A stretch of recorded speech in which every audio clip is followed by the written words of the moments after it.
நம்மளுக்கு வாழ்க்கையில் அழகாக இருக்கவங்கள ரொம்ப பிடிக்கும் இல்லையா? பொதுவாக அப்படி தான்.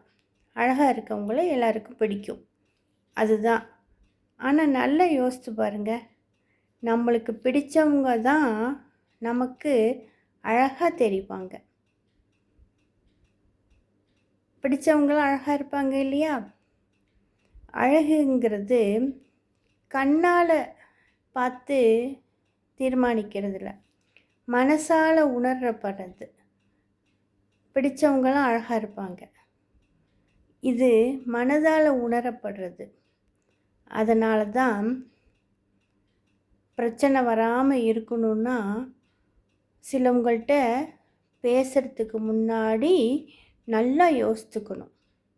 இன்னும் சிலர்கிட்ட பேசவே யோசிக்கணும். ஏன்னா நம்ம மனசில் எல்லாருக்கும் ஒரே இடம் கொடுக்கறது இல்லையா? எல்லாரையும் ஒரே இடத்துலையா வச்சுருக்கோம்? ஒவ்வொருத்தவங்களுக்கும் ஒரு இடம். அதனால தான் பேசுகிறதுக்கு முன்னாடி யோசித்து பேசணும். சில சமயம் உங்கள்கிட்ட பேசலாமான்னு யோசிக்கணும்.